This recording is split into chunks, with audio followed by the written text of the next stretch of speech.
जब तुम वीकेंड में पार्टी करने के बाद मंडे से जिम ज्वाइन करने का प्लान कर रहे थे, तो उसी वक्त कुछ देश ऐसे हैं जो चुपके से बिटकॉइन को खरीदने की सोच रहे थे। पर यहाँ सवाल ये है, ये देश कौन है और ये इतने तेजी से बिटकॉइन को क्यों खरीद रहे हैं? क्या उनके पास कोई ऐसा सीक्रेट इन्फॉर्मेशन है जो दुनिया के बाकी देशों के पास नहीं है, या फिर बिटकॉइन को खरीदना उनकी कोई मजबूरी है? और सबसे इम्पोर्टेंट बात, क्या हमारा प्यारा भारत देश भी इन कंट्रियों में शामिल है?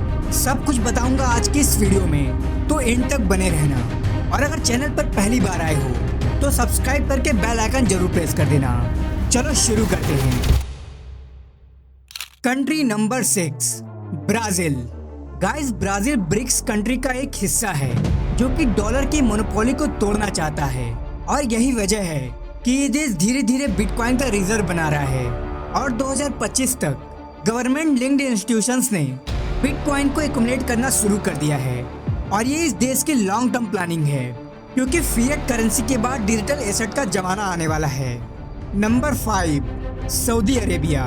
तेल की खान से अमीर होने के बावजूद भी ये देश अपने सोवियन वेल्थ फंड के जरिए बिटकॉइन को परचेज कर रहा है, और 2025 में इनका गोल क्लियर है कि ज़्यादा से ज़्यादा क्रिप्टो को परचेज करो, डाइवर्सिफाई करो और डॉलर के ऊपर अपनी डिपेंडेंसी को कम करो। तो गाइस, यहाँ पर सोचने की बात है कि जब ऑयल किंग देश भी बिटकॉइन में इन्वेस्ट कर रहा है, तो यहाँ कुछ तो सीक्रेट जरूर होगा। Number 4, China. वैसे देखा जाए तो चाइना ने पब्लिकली बिटकॉइन की माइनिंग और ट्रेडिंग को अपने देश में बैन कर रखा है, लेकिन बिटकॉइन ब्लॉकचेन टेक्नोलॉजी पर वर्क करता है, और ब्लॉकचेन का डेटा कुछ और ही दिखा रहा है। और इस डेटा के अनुसार Chinese government backed funds bitcoin को लगातार खरीद रहे हैं, और ये क्रिप्टो का एक्युमुलेशन अंडरग्राउंड चल रहा है। Number 3, Turkey. गाइस, टर्की की करेंसी कोलैप्स होने के बाद उनकी पब्लिक ने तो बिटकॉइन को अपना ही लिया था, लेकिन अब यहाँ की गवर्नमेंट भी लगातार बिटकॉइन को एक्युमुलेट कर रही है, और इस देश का ऐसा मानना है कि वो ऐसा कर अपने देश के इन्फ्लेशन को कम कर सकती है। अभी के लिए ये इनके देश का सर्वाइवल प्लान है। Number 2, Russia. यूक्रेन से वॉर के बाद रसिया पर काफ़ी सारे इकोनॉमिक सैंक्शंस लगाए गए। फिर रसिया ने क्या किया? रसिया ने बिटकॉइन और क्रिप्टो को अपने इकोनॉमिक इंडिपेंडेंस का टूल ही बना लिया, और 2025 तक ये एस्टिमेटेड है कि रसिया के पास अब तक $10 बिलियन से भी ज़्यादा का बिटकॉइन है, जो इसे लगातार और भी बढ़ा रहा है। Number 1, united state America.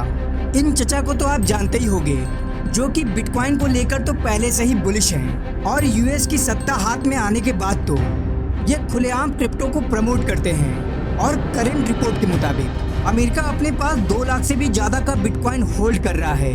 और बस इतना ही नहीं, इसने तो ETF भी लॉन्च कर दिया है। ETF यानी एक्सचेंज ट्रेडेड फंड, जिसकी मदद से एक आम आदमी भी आज बिटकॉइन को मात्र 100 रुपए से खरीद सकता है।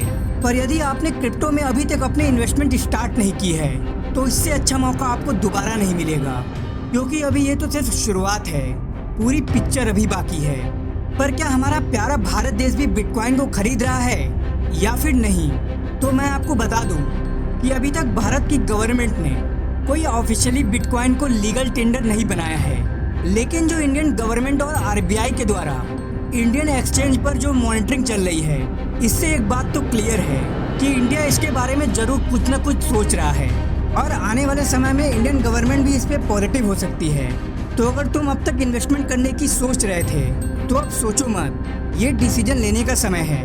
और अगर अब तक किसी एक्सचेंज पर अकाउंट ही नहीं बनाया है, तो लिंक आपको डिस्क्रिप्शन में दे दिया है, उस लिंक का इस्तेमाल करो और 10% डिस्काउंट भी मिल जाएगा। बाकी आपको ये वीडियो कैसी लगी कमेंट में ज़रूर बताना, और लाइक करके चैनल को सब्सक्राइब जरूर कर देना।